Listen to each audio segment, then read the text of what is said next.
Hi hello నమస్తే అందరికీ welcome to my channel ఘన స్టోరీస్ వరల్డ్. స్టోరీస్ చదివే ముందు ఛానల్ని తప్పకుండా సబ్స్క్రైబ్ చేసుకొని లైక్ చేసి మీ ఫ్రెండ్స్ అండ్ ఫ్యామిలీస్కి షేర్ చేయండి. ఇక స్టోరీలోకి వెళ్ళిపోదాం. My bad boy episode 114. Traffic దగ్గర రుద్ర కార్ ఆగగానే ఆల్రెడీ రుద్రని రిషి చూసి ఉండడంతో రిషి కారులో ఉన్న రుద్రని చూస్తూ ఉంటే రుద్ర అనుకోకుండా రిషిని చూశాడు. ఇద్దరు ఒకరికొకరు చూసుకున్నాక రుద్ర కార్ ముందుగా వెళ్ళిపోతే రిషి కార్ వెనకాల వెళ్ళింది. జెస్సీ రిషి భుజంపై వాలి నిద్ర వస్తుంది బేబీ అని అంది కళ్ళు మూసుకుంటూ. 10 మినిట్స్ రా, ఇంటికి వెళ్ళిపోదాం, ఫ్రెష్ అయ్యి రెస్ట్ తీసుకుందాం, ఓకేనా అని జెస్సీని దగ్గరికి తీసుకొని ఆమె నుదుటున ముద్దు పెట్టుకొని రుద్ర గురించి ఆలోచనలో పడిపోయాడు రిషి. రుద్ర వాళ్ళు హాస్పిటల్కి చేరుకొని ఆల్రెడీ అపాయింట్మెంట్ ఉండడంతో డైరెక్ట్గా డాక్టర్ గారి దగ్గరికి వెళ్ళారు. డాక్టర్ గారు వేదని చెక్ చేసి మరోసారి టెస్టులన్నీ చేసి ఏం ప్రాబ్లం లేదు, చాలా బాగుంది, అలాగే హెల్తీగా ఉన్నారు, ఇలాగే కంటిన్యూ అయితే మీ బేబీ హెల్తీగా మీ చేతుల్లోకి వస్తుంది, ఓకేనా, మెడిసిన్ కరెక్ట్గా యూజ్ చేయవేదా అని చెప్పారు. థ్యాంక్ యూ డాక్టర్ అని రుద్ర వేదని తీసుకొని బయటికి వస్తూ ఉంటే, బావా డాక్టర్ గారిని ఆ విషయం కూడా అడగొచ్చు కదా అని రుద్ర చెవిలో గొనిగింది వేద. ఏ విషయమే అన్నాడు రుద్ర అయోమయంగా. మన బెడ్ టైం గురించి. ఇప్పుడు హెల్తీగా ఉన్నాను కదా అని చెప్పారు కదా, పాపం నువ్వు కూడా నాకు ఎన్ని రోజులు దూరంగా ఉండి బాధపడతావు చెప్పు. ఆవిడని తెలుసుకుంటే బాగుంటుంది కదా అని గారంగా రుద్ర భుజాన్ని గోకుతూ అడిగింది వేద రుద్ర కళ్ళల్లోకి చూస్తూ. ఆవిడ ఓకే అని చెప్పినా నాకు అవసరం లేదు, నేను అస్సలు ఛాన్స్ తీసుకోలేను నీ విషయంలో, బేబీ విషయంలో. నా కొడుకు నా చేతుల్లోకి వచ్చే వరకు దూరం మెయింటైన్ చేయాల్సిందే, కాబట్టి పిచ్చి వేషాలు వేయకుండా నడు అన్నాడు రుద్ర. అయ్యో పాపం, మా బావ నాకు దూరంగా ఉండి కాస్త బాధపడుతున్నాడు, ఏదో నేను హెల్ప్ చేద్దామనుకుంటే బాగా ఓవర్ చేస్తున్నావు కదా అని వెళ్ళి వాళ్ళ అత్తయ్యతో కూర్చుంది వేద. మెడిసిన్ తీసుకొనిక ఇంటికి స్టార్ట్ అయ్యారు రుద్ర వేద. వేద అంతా బాగానే ఉంది, హెల్త్ ఇష్యూ లేదు అని చెప్పడంతో రుద్ర కాస్త రిలీఫ్ ఫీల్ అయ్యాడు. ఇంటికి వెళ్ళగానే మొహం అంతా ముడుచుకొని ఫుడ్ కూడా కాస్తనే తిని రుద్రనే కోపంగా చూస్తూ కూర్చుంటుంది వేద. రుద్ర టాబ్లెట్స్ ఇచ్చినా కూడా వద్దు అని మారం చేస్తూ అతడితో మాట్లాడకుండా కూర్చోవడంతో ఏమైందే మళ్ళీ నీకు అని అడిగాడు రుద్ర వేద పక్కన కూర్చుని. నేను డాక్టర్ని ఆ విషయం కనుక్కోమని అంటే నువ్వు కనుక్కున్నావా? పైగా నాకు దూరంగా ఉంటాను అన్నావు కదా, ఇక దూరంగానే ఉండు, నాతో మాట్లాడకులే డెలివరీ అయ్యే వరకు నువ్వు అని మూతి అంతా ముడుచుకుంటుంది వేద. మెంటల్ దానా, వేషాలు వేయకు, ఒకవేళ ఆవిడ ఓకే అని చెప్పినా నాకు ఓకే కాదు అని చెప్పానా నీకు? ఎందుకు అనవసరంగా రిస్క్ తీసుకోవడం? ఇంకొక 5 months అంతే, నీ హెల్త్ పరంగా నేను ఎలాంటి ఛాన్స్ తీసుకోను అని చెప్పాను కదా. 5 months ఎంతలో అయిపోతాయి అని అన్నాడు రుద్ర. నువ్వు ఉండగలుగుతావేమో నాకు దూరం, కానీ నీకు దూరంగా నేను ఉండలేను అని రుద్ర షర్టుని పట్టుకొని దగ్గరికి లాక్కుంటూ ఉంటుంది వేద. ఇలా దూరం కూడా బాగుంటుందే, ఇన్ని రోజుల దూరం తర్వాత మళ్ళీ మనం కలిసే రోజు వచ్చే కిక్కు ఉంటుంది చూడు, అది ఏం చేసినా రాదు, కాబట్టి ఆ రోజు కోసం వెయిట్ చేయి, కానీ బేబీ గురించి కాస్త ఆలోచించు అన్నాడు రుద్ర. రుద్ర మాటలకి వేద బుంగమూతి పెట్టుకోవడంతో ఇలా క్యూట్గా చూసి నన్ను కరిగించాలని చూడకు అని ఆమె బుంగమూతి మీద ముద్దు పెట్టి, వేసిన వేషాలు చాలు కానీ టాబ్లెట్స్ వేసుకో అని రుద్రనే దగ్గర ఉండి వేదకి టాబ్లెట్స్ వేసి, రెస్ట్ తీసుకుంటావా కాసేపు పడుకుంటావా అని అడిగాడు.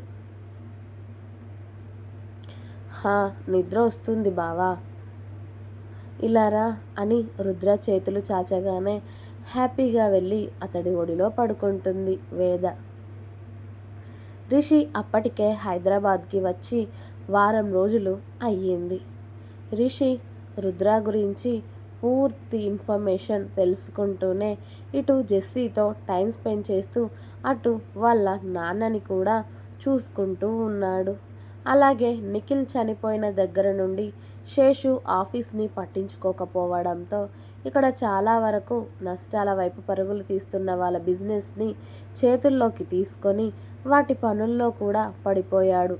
వాటన్నిటినీ ఒక గాడిలోకి పెట్టడానికి ఇక మన రుద్రబాబు వేదని కేర్ చేస్తూ ఇటు ఆఫీస్ వర్క్ అటు భార్య వర్క్ చేస్తూ చాలా బిజీగా ఉన్నాడు.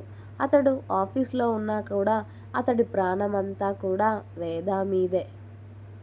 తను ఎలా ఉందో, ఏం చేస్తుందో, మెడిసిన్ వేసుకుందో లేదో అని అసలే మన పాప తింగరితనంలో ఫస్ట్ ప్లేస్లో ఉంటుంది కదా, అది ఆ భయం అన్నమాట మన రుద్రబాబుకి. భయం అంటే ఏంటో తెలియనోడికి భయం పరిచయం చేసింది అమ్మాయి గారు ఆవిడ తింగరితనంతో. అలా నెమ్మదిగా రోజులు గడుస్తున్నాయి. ఎలా అంటే తుఫాను వచ్చే ముందు ప్రశాంతతలా సాఫీగా సాగిపోతున్నాయి ప్రతి ఒక్కరి జీవితాల్లో కూడా. రిషి హైదరాబాద్లో ల్యాండ్ అయ్యాడు అన్న విషయం తెలుసుకున్నాడు రుద్ర. కానీ అటువైపు నుండి ఎలాంటి యాక్షన్ లేదు కాబట్టి మనోడు కూడా చాలా సైలెంట్గా ఉన్నాడు.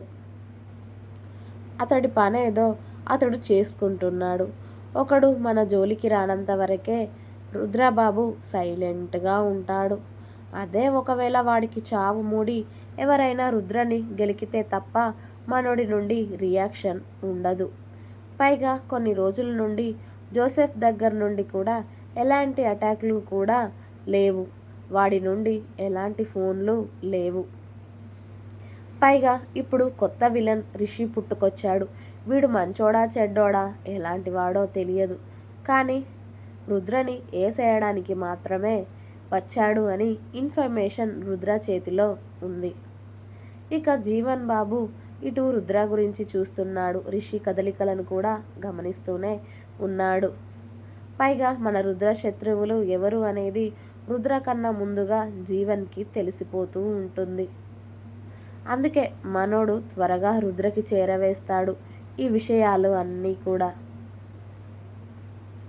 ఇక జీవన్ బాబు మన సారిక పాపతో వీలున్నప్పుడల్లా కలుస్తూ వీలు లేనప్పుడు అలా సారిక పాప అలగడాలతో ఆమెను జీవన్ బాబు బుజ్జగించడానికి సరిపోతుంది. ఆ రోజు గెస్ట్ హౌస్ దగ్గర నుండి వెళ్ళిన తర్వాత సమీర చరణ్ని కలవడానికి ఒప్పుకోలేదు. చేసిన తప్పే మళ్ళీ చేస్తామేమో అని ఆమె మనసులో భయం. తప్పు అనుకోవట్లేదు, కానీ అదే కంటిన్యూ అయితే బాగోదు అని తన అభిప్రాయం. పైగా ముందే వాళ్ళ అక్క బావగారి పెళ్ళి కూడా ఉంది కదా. వాళ్ళ పెళ్ళికి ముందు ఏదైనా జరగరానిది జరిగితే బాగోదు అన్న ఆలోచన సమీరాది. కానీ చరణ్ మాత్రం రోజు కలుద్దామని ఫోన్ చేస్తున్నాడు. కానీ అతడిని వద్దు అని దూరం పెడుతూ వస్తుంది సమీర. ఫోన్లు చాలు కదా, ఎందుకు ఇలా కలవాలి, ఆఫీస్లో బిజీగా ఉన్నాను అని చెప్తే ఇక్కడ చరణ్ బాబు సమీర మీద కోపంతో 2 రోజులుగా సమీరతో మాట్లాడటం మానేశాడు. అతడిని కలవనివ్వడం లేదు అనేసి. ఇక కాస్తో కూస్తో ప్రశాంతంగా ఉంది అంటే మన శౌర్య బాబు మాత్రమే. ఆ రోజు ఏం వర్క్ లేదు అని చెప్పేసి ఇంట్లోనే ఉండిపోయాడు శౌర్య బాబు. ఇక ఖాళీగా ఉండి ఏం చేయాలో అర్థం అవ్వక ఉదయం 9 అయినా కూడా బెడ్ దిగకుండా శ్రావణి పాపకి కాల్ చేశాడు. అక్కడ మన పాప ఉదయాన్నే లేచి పూజలు చేసి టిఫిన్ కూడా ఆరగించేసి చక్కగా టీవీలో చోటా భీమ్ పెట్టుకొని చూస్తున్న సమయంలో శౌర్య బాబు కాల్ చేశాడు. శౌర్య నెంబర్ చూడగానే శ్రావణి నవ్వుతూ లిఫ్ట్ చేసి హాయ్ శౌర్య గారు, గుడ్ మార్నింగ్ అంది. హాయ్, గుడ్ మార్నింగ్ కళ్ళజోడు.